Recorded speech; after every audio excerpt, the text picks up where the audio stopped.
Hello student, आज जो topic है हाइब्रिडाइजेशन, हिंदी में इसको बोलते हैं हम संकरण। ये जो टॉपिक है ये बहुत इंपॉर्टेंट टॉपिक है केमिस्ट्री में। इस टॉपिक से हम किसी भी सेंटर एटम यानी कोई मॉलिक्यूल जो है उस मॉलिक्यूल में जो सेंटर एटम है उसका जब हम हाइब्रिडाइजेशन निकालते हैं तो ये जो टॉपिक है इससे हमें उस मॉलिक्यूल की शेप पता लगती है। और ये जो निकालते हैं हम कैसे फाइंड आउट करेंगे कि भाई उसमें हाइब्रिडाइजेशन क्या है, तो उसके लिए एक फॉर्मूला आता है जो ये नीटा दे रखा है। ये नीटा जो है नंबर ऑफ हाइब्रिड ऑर्बिटल होते हैं। इस नंबर ऑफ हाइब्रिड ऑर्बिटल्स हमें पता लग जाए यानी संकृत कक्षकों की संख्या, संकृत कक्षकों की संख्या। अगर किसी भी मॉलिक्यूल के अंदर संकृत कक्षकों की संख्या 2 है तो उसमें हाइब्रिडाइजेशन जो आता है यानी संकरण आता है उसमें sp लिखेंगे हम। अगर 3 आएगा तो उसमें संकरण हम लिखेंगे sp2 और 4 आएगा तो उसमें संकरण हम लिखेंगे sp3। 5 आएगा तो उसमें संकरण लिखा जाता है sp3d। 6 होने पर उसमें संकरण होगा sp3d2 और 7 होने पर sp3d3। ये जो संकरण है ये हम केमिकल बॉन्डिंग में पढ़ते हैं। यानी केमिकल बॉन्डिंग क्या है, उस केमिकल बॉन्डिंग में वीबीटी वैलेंस बॉन्ड थ्योरी में हमें ये पढ़ाया जाता है कि किस तरह जो एटम है ऑर्बिटल ओवरलैपिंग करके बॉन्डिंग बनाता है, उसका हाइब्रिडाइजेशन क्या आएगा, उस हाइब्रिडाइजेशन हमें ज्योमेट्री उसकी क्या मिलेगी। तो ये हाइब्रिडाइजेशन जो टोटल है इसका एक फॉर्मूला मिला कि total valence electron in the centre atom यानी केंद्रीय परमाणु के संयोजकता कोष में कितने इलेक्ट्रॉन्स है प्लस नंबर ऑफ यूनिवेलेंट एटम। इस नंबर ऑफ यूनिवेलेंट एटम का मतलब ये होता है कि कौन से एटम्स जो हैं वो जो केवल सिंगल बॉन्ड बनाते हैं यानी उनके हमें नंबर लिखना है कितनी संख्या में है प्लस चार्ज लिखना है। हाँ, चार्ज जो है उस पर ध्यान रखना, अगर आपके कोई मॉलिक्यूल में चार्ज माइनस है तो यहाँ पे आप प्लस लिखना, अगर उस मॉलिक्यूल में कोई चार्ज प्लस है तो यहाँ पे हमें माइनस। इट मीन्स जो चार्ज जो दिया होगा उस चार्ज को आपको रिवर्स करना है। ऐसे हमें संख्या और उसके टोटल में डिवाइड 2 करने हैं। हम पीरियोडिक टेबल में किसी एटम के वैलेंस सेल में कितने इलेक्ट्रॉन्स होते हैं, एक पीरियोडिक टेबल अपन ने पढ़ी है। तो ये एस ब्लॉक एलिमेंट होता है, ये पी ब्लॉक एलिमेंट। जो फर्स्ट ग्रुप होता है उसके वैलेंस सेल में 1 इलेक्ट्रॉन होते हैं। तो इसके नीचे जितने भी एलिमेंट्स आते हैं उन सभी में वैलेंस सेल में 1 इलेक्ट्रॉन होगा। नेक्स्ट 2 3 4 5 6 7 8 यानी 18 जो ग्रुप होता है उसके वैलेंस सेल में 8 इलेक्ट्रॉन होते हैं। तो इसके जितने भी एलिमेंट्स दिख रहे हैं आपको इन सभी में 8 इलेक्ट्रॉन होंगे। ऐसे ग्रुप वाइज मैंने बना दिए हैं कि भाई इसमें वैलेंस सेल में इलेक्ट्रॉन 1, इसमें 2, इसमें 3, इसमें 4, इसमें 5 6 7 8। अब एक एग्जांपल लेते हैं। जैसे मैंने एक मीथेन जो आपको दिया गया है, इस मीथेन में आपको हाइब्रिडाइजेशन निकालना है तो हम कैसे निकालेंगे। तो यहाँ पे जो सेंटर एटम होता है उस सेंटर एटम के वैलेंस सेल में इलेक्ट्रॉन कितने हैं। तो देखो सेंटर एटम कौन है, कार्बन। तो कार्बन यहाँ है तो कार्बन के वैलेंस सेल में इलेक्ट्रॉन कितने होते हैं, 4। तो ये नीटा इज इक्वल टू क्या लिखोगे, 4 प्लस नंबर ऑफ यूनिवेलेंट एटम। अब ये जो सेंटर एटम है इसके कार्बन के साथ 4 हाइड्रोजन है और अब हमें पता है कि जो हाइड्रोजन से होता है वो यूनिवेलेंट एटम होता है। तो यूनिवेलेंट एटम कितने होते हैं, 4 हो गए। प्लस इस मॉलिक्यूल के ऊपर कोई चार्ज नहीं दिया गया तो अपन कितना करें, 0 अपॉन कितना लिखें, 2 इक्वल्स टू कितना आ गया, 4। अच्छा 4 आने पर ये क्या है, नंबर ऑफ हाइब्रिडल ऑर्बिटल है। तो नंबर ऑफ हाइब्रिडल ऑर्बिटल 4 होंगे तो उसमें हाइब्रिडाइजेशन क्या आएगा, sp3। इट मीन्स ये हुआ कि जो CH4 है उसमें हाइब्रिडाइजेशन जो होता है वो क्या होगा, sp3 होगा। ऐसे मैं एग्जांपल और लिखता हूं, जैसे CO2 लिया अपन ने। इस CO2 में सेंटर एटम कौन है, कार्बन। तो कार्बन के लिए निकालना हमें तो total number of valence electron कितने हैं, 4 प्लस। अच्छा यूनिवेलेंट एटम काउंटिंग करने थे लेकिन यहाँ पे ऑक्सीजन दिया गया है। ऑक्सीजन एक बाईवैलेंट एटम होता है तो हमें बाईवैलेंट एटम को ऐड नहीं करना है। तो इसका मतलब बाईवैलेंट एटम के लिए अपन जो 0 प्लस चार्ज 0 है, 0 अपॉन 2 इज इक्वल टू 2। इसका मतलब 2 आ गया। तो 2 के लिए hybridisation sp। It means CO2 जो होता है उस मॉलिक्यूल में हाइब्रिडाइजेशन sp होगा। अब ऐसे बहुत सारे मॉलिक्यूल्स हैं, जैसे BF3 मैंने लिखा, NO3 minus, SO4 minus 2, XCF2, XCF4,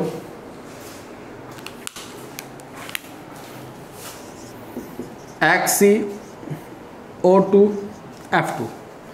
इन मॉलिक्यूल्स के में हमें हाइब्रिडाइजेशन निकालना है।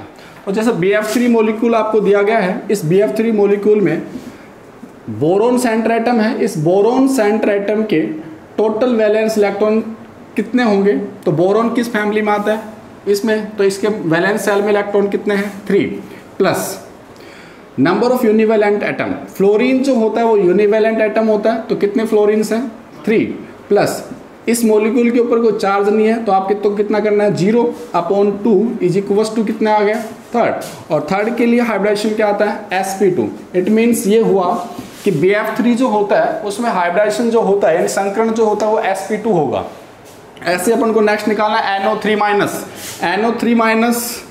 में डीटा इज इक्वल टू कितना होगा?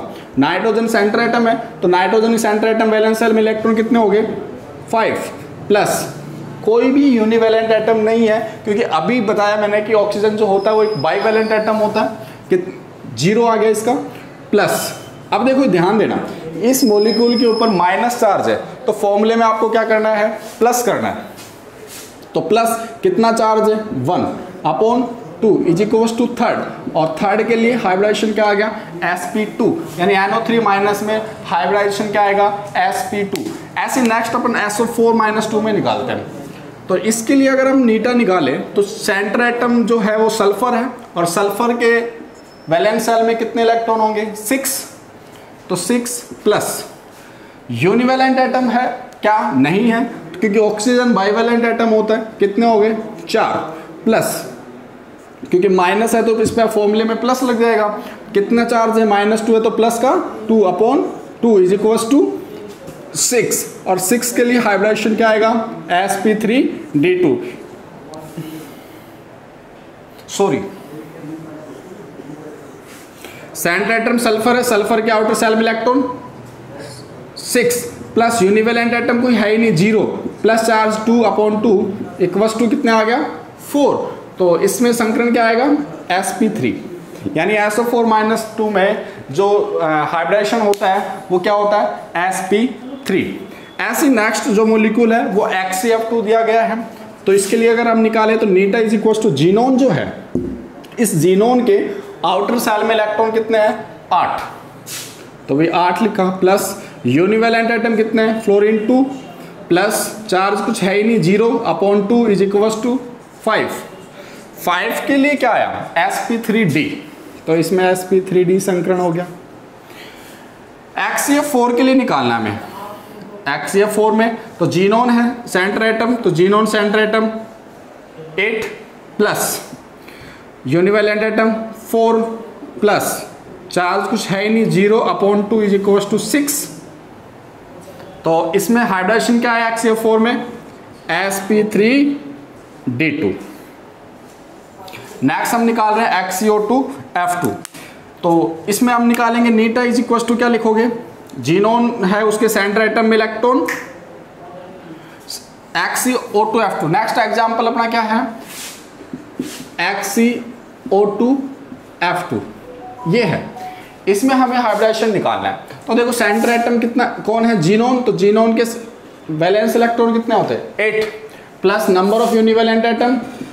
ऑक्सीजन बाईवैलेंट एटम हटाओ इसको, फ्लोरीन पे चलो। फ्लोरीन कितने हैं? 2। तो यूनिवैलेंट एटम फ्लोरीन तो है ना, 2 लग जाएंगे। प्लस चार्ज कुछ है नहीं मॉलिक्यूल पे, 0 कितना आ गया? 2 5। तो 5 के लिए हाइब्रिडेशन क्या आता है? sp3d।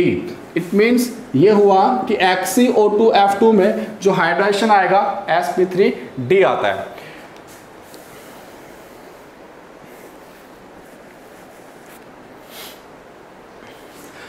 अच्छा, ये सारे अपने ऐसे कैलकुलेट कर सकते हैं कि भाई किसमें हाइब्रिडेशन क्या आता है। किसी भी मॉलिक्यूल की जो ज्योमेट्री होती है यानी ज्यामिति जो होती है उसको निर्धारण का काम, यानी किसी भी मॉलिक्यूल की ज्योमेट्री डिटरमाइन करने के लिए उसमें केवल sigma bond plus lone pair counting किए जाते हैं। इसका मतलब ये है, ये क्वेश्चन आया हुआ भी है फर्स्ट ग्रेड में कि किसी भी मॉलिक्यूल की ज्यामिति कौन निर्धारित करता है? Sigma bond plus lone pair, sigma bond plus pi bond. तो कभी भी पाई बॉन्ड किसी मॉलिक्यूल की ज्योमेट्री डिसाइड नहीं करता है, कौन करता है? Sigma bond plus lone pair करते हैं। अब हम इस अपने संकरण निकालना तो सीख लिया, लेकिन किस संकरण की ज्योमेट्री क्या होगी उसके लिए हमें अब देखना है एक टेबल। उस टेबल से अपन को पता चलेगा कि उसमें संकरण क्या होगा और उसकी ज्योमेट्री क्या होगी। हमें पता है, जैसे मैं अभी ये टेबल बना रहा हूं,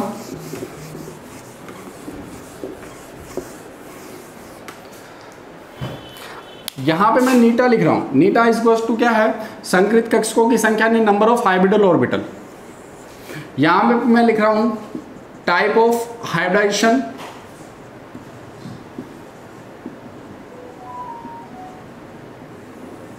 और यहां पे मैं लिख रहा हूं ज्योमेट्रिक यानी उसकी ज्यामिति क्या होगी। अगर नीटा 2 है तो टाइप ऑफ हाइब्रिडेशन क्या होगा? sp। तो उसकी ज्योमेट्री जो होगी वो लीनियर होगी यानी रेखीय होगी।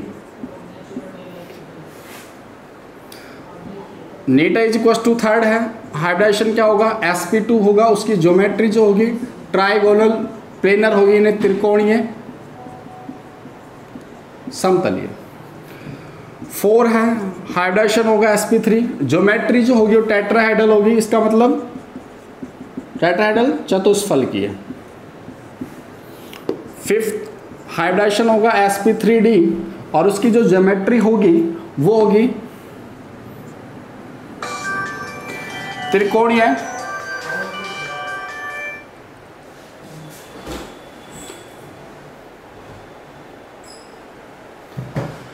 अगर sp3d हाइब्रिडेशन है तो उसकी ज्यामिति जो होगी त्रिकोणीय द्विपिरामिडीय।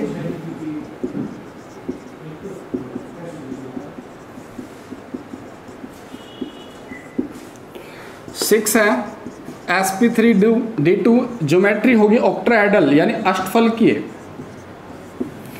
7 है तो हाइब्रिडेशन होगा sp3d3 और उसकी ज्योमेट्री जो होगी वो होगी पंचभुजीय द्विपिरामिडीय यानी पेंटागोनल बाइपिरामिडल। अच्छा, इसमें कई बार बॉन्ड एंगल भी पूछ लेता है, और नेक्स्ट जब हम पढ़ेंगे तो लीनियर जो होता है उसमें बॉन्ड एंगल बंद कोण 180 डिग्री होता है लीनियर में, त्रिकोणीय में 120 डिग्री होता है, चतुष्फलकीय में 109 डिग्री 28 मिनट होता है, त्रिकोणीय द्विपिरामिडीय जो होता है उसमें 120 डिग्री के होते हैं और 90 डिग्री का भी होता है। अष्टफलकीय में जितने भी बॉन्ड होंगे वो 90 डिग्री का है, इसमें 72 डिग्री का आता है। तो इस तरह से हमने हाइब्रिडेशन निकाले, उसकी ज्योमेट्री निकाली। अच्छा, ये जो हाइब्रिडेशन है, ये जो ज्योमेट्री मैंने लिखी है, ये केवल और केवल तभी फिक्स है जब किसी सेंटर एटम पर कोई लोन पेयर नहीं हो।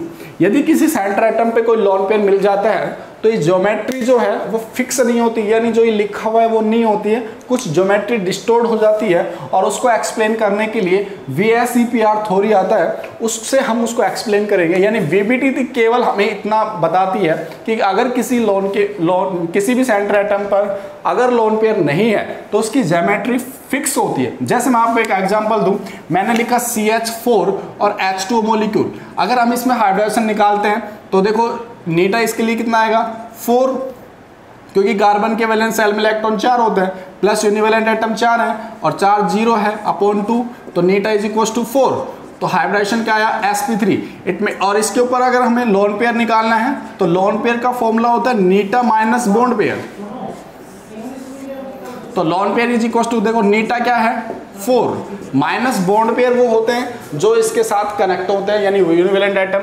तो -4 equal to 0, it means carbon पे के पास कोई भी लोन पेयर नहीं है।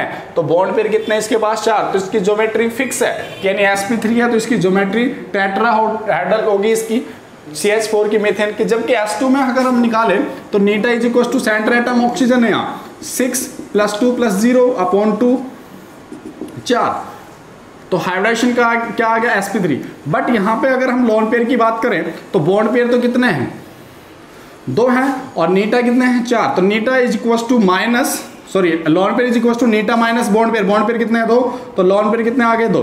इट मींस H2 जो मॉलिक्यूल है उसमें ऑक्सीजन के पास 2 लॉन पेयर हैं, बॉन्ड पेयर कितने हैं 2। इट मींस ये हुआ कि इसकी ज्योमेट्री जो है वो रेगुलर शेप नहीं होगी, नहीं फिक्स नहीं होगी, sp3 जो है उस पर चतुष्फलकीय नहीं होगी, कुछ ना कुछ डिस्टोर्ट हो जाएगी और इसकी जो ज्योमेट्री होती है वो कैसी होती है, कोणीय होती है। तो इस तरह हम संकरण निकाल सकते हैं।